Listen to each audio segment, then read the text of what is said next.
Mari kita bangun persekutuan doa kita secara pribadi di hadapan Tuhan dengan jujur dan tulus.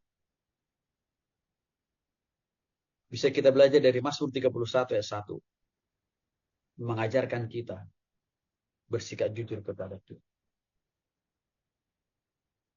Ya. Jadi ada banyak hal yang kita tidak paham waktu kita menghadapi pergumulan. Ya. Kalau kita mau menemukan apa jawaban dari setiap ketidakpahaman kita, mari kita kembali baca kitab. Itu yang dimaksud dengan cara membangun kehidupan doa yang hidup. Membangun iman dan kepercayaan kita. Ya. Contoh waktu kita menghadapi kesulitan.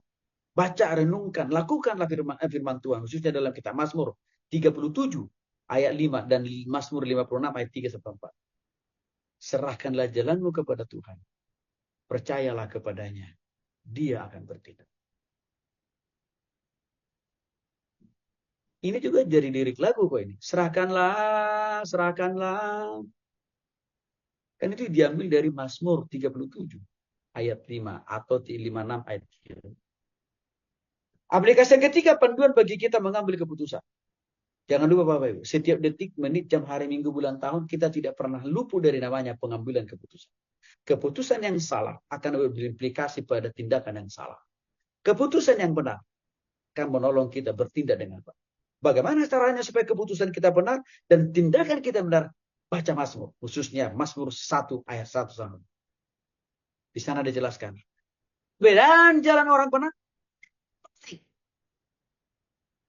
Kita dituntun. Kalau kita baca renungkan kitab Mazmur khususnya, maka kita akan dipimpin dan dituntun oleh Tuhan. Mengambil keputusan dengan benar. Tindakan kita pun menjadi benar pula. Prioritaskan kehendak Tuhan dalam hidup kita. Ini bisa kita ambil contohnya dari Mazmur 37 ayat 4. Cari dahulu kerajaan Allah dan kebenarannya, maka semuanya akan ditambahkan. Ini dikutip dalam Injil Matius pasal 26. Ya. Cara beribadah dengan benar. Gunakan Mazmur. Cara memuji Tuhan, cara menyembah Tuhan. Nah, begini Bapak Ibu. Ya. Dari dulu sampai sekarang, khusus sekarang ini, gereja-gereja Tuhan itu justru sibuk memakai bahasa roh yang tidak alkitabiah. Saya ulang lagi. Gereja-gereja Tuhan sebagian sibuk memakai bahasa roh yang tidak alkitabiah.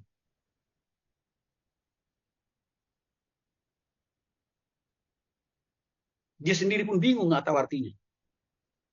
Apalagi jemaat. Maka kita masih menolong kita. Kalau mau memuji nama Tuhan, nggak usah sibuk mencari bahasa roh yang tidak alkitabiah. Nggak usah menciptakan bahasa-bahasa roh sendiri. Pakai kita Mazmur. Nah bagi saudara yang sering jadi WL dan singer, berhentilah memakai bahasa roh yang tidak alkitabiah, yang tidak berasal dari Tuhan. Pakai kita Mazmur. Pakai kata kalimat yang sudah ditulis dalam kitab Mazmur. Itu jauh lebih mudah dipahami, dimengerti oleh saudara. Dan jauh lebih mudah dipahami, dimengerti oleh jemaat. Dan jauh lebih menyenangkan hati Tuhan. Daripada sibuk mencari, memakai bahasa roh yang tidak alkitabiah. Saya tidak anti bahasa roh. Saya punya karunia berbahasa roh. Tapi saya tahu kapan, di mana Tuhan maunya saya pakai ini. Ini penting loh Bapak. Jadi kita mesti ikut-ikutan. Menciptakan, membuat bahasa-bahasa roh yang tidak alkitabiah. Pakai aja kita masuk. Ambil liriknya, kata-katanya dari sana. Mengajar kita cara bertahan dalam menghadapi penderitaan. Aplikasi dari kitab Mazmur. Contoh. Saat menghadapi penderitaan, Mazmur mengingatkan bahwa penderitaan orang benar memang banyak. Tapi Tuhan selalu melepaskan. Selalu meluputkan, selalu menolong. Artinya Bapak Ibu, kita tidak lepas dan lekang dari penderitaan kok. Sebagai orang benar. Selagi kita hidup di muka bumi. Tapi ketahuilah, pemazmur mengatakan, sekalipun orang benar itu memiliki kemalangan atau penderitaan, tapi Tuhan tidak pernah melepaskan dia. Begitu saja bergumul sendiri, menghadapi sendiri. No Bapak Ibu, Tuhan selalu menolong tepat pada waktu. Tuhan memberkati.